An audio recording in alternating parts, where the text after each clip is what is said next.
बिस्मिल्लाहिर्रहमानिर्रहीम। This is Ali AI engineer from AI schooling system.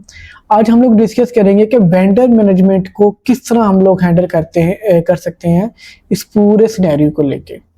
ठीक है, जैसे फॉर एग्जांपल कोई भी स्कूल है, उसका बुक्स के साथ जो है शॉपकीपर्स के साथ क्रेडिट वगैरह हिसाब वगैरह चल रहा होता है, और इसी तरह जो है मतलब किसी प्रिंटिंग वाले के साथ।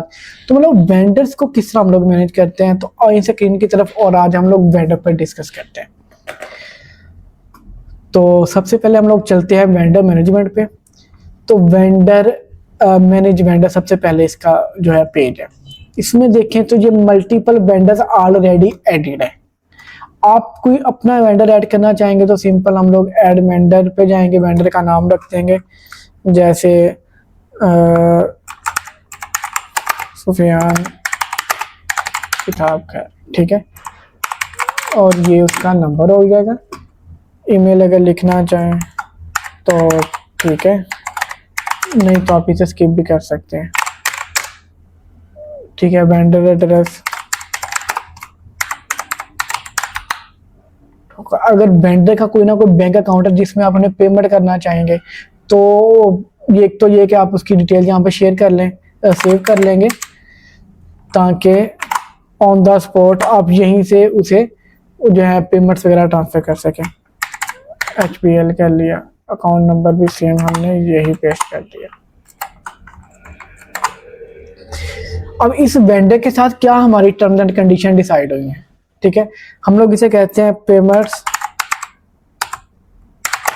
At the end of month. ठीक है, अब इसमें टर्म्स कंडीशन हमारी ये हमें बताएंगी कि किसी भी वेंडर के साथ हमारी अमाउंट के लेन देन में, क्रेडिट और डेबिट को क्लियर करने में हमारी जो भी टर्म्स एंड कंडीशन डिसाइड होंगे हम वो यहाँ पे मेंशन कर सकते हैं। जैसे ये मेरे पास आ गया, अब हम इसे व्यू करेंगे तो ये हमारे पास कंप्लीट है। तो मतलब वेंडर्स को ऐड हम लोग यहीं से कर सकते हैं। यहाँ पे उसे आपके पास एडिट का ऑप्शन आ जाता है, यहाँ पे उसके पास आपके पास डिलीट का ऑप्शन आ जाता है। और अच्छा, एक चीज ध्यान में रखिएगा कि कभी भी वो वेंडर डिलीट नहीं होगा जिसका आपके पास कोई ना कोई एक जो है एक्सपेंस वो ऐड हुआ होगा।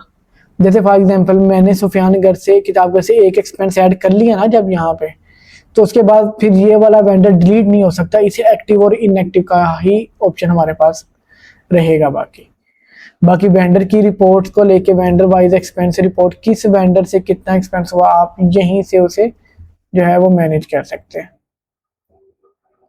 ठीक है, वो कह रहा है इस वेंडर से कोई एक्सपेंस नहीं हुआ। अच्छा, वेंडर बाय डेट रेंज, के डेट रेंज किस डेट से लेके किस डेट तक किस वेंडर से कितना एक्सपेंस हुआ, उसकी रिपोर्ट्स आपको यहीं पे मिलेंगी। ठीक हो गया।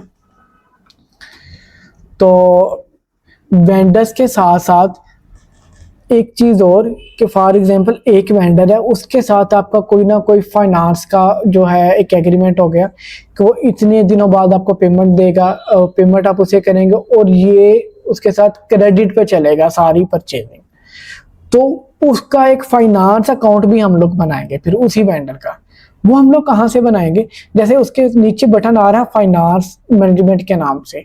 अब नीचे देखेंगे तो आ रहा है मैनेज वेंडर फाइनेंस, यहाँ पे क्लिक करें तो ऐड न्यू फाइनेंस पे क्लिक करेंगे। हम लोग यहाँ पे बताएंगे सुफियान किताब घर का है सारा जो हम लोग फाइनेंस ऐड करना चाह रहे हैं, तो वो ऑटो यहाँ से उसकी डिटेल फेच करेगा और आपका ये इसका फाइनेंस अकाउंट बन गया।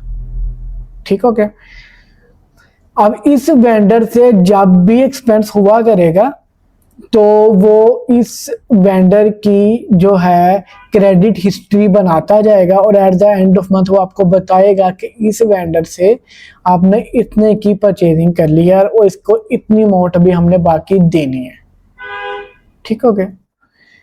तो ये हमारा था जो है वेंडर्स को लेके एक कंप्लीट मॉड्यूल। और अब नेक्स्ट वीडियो में हम लोग डिस्कस करेंगे फाइनेंस मैनेजमेंट को लेके। ठीक है, तो याद रखिएगा कि वेंडर, एक्सपेंस और फाइनेंस ये तीनों मॉड्यूल्स एक दूसरे के साथ मर्ज है। एक्सपेंस होगा वो किस वेंडर से होगा, वेंडर साथ में जो है साथ में लिंक में आ गया, वो किस फाइनेंस अकाउंट से हो रहा है, और साथ ही उसका फाइनेंस अकाउंट भी लिंक में आ गया। ठीक है, तो इंशाल्लाह अब नेक्स्ट वीडियो में हम लोग फाइनेंस को देखेंगे। अगर आप इस कंप्लीट मॉड्यूल को जो है चेक करना चाहें तो आप एक्सपेंस, वेंडर और फाइनेंस ये तीनों वीडियोस लास्ट में देखिएगा, फिर आपको इसकी कंप्लीट अंडरस्टैंडिंग होगी। Thank you very much.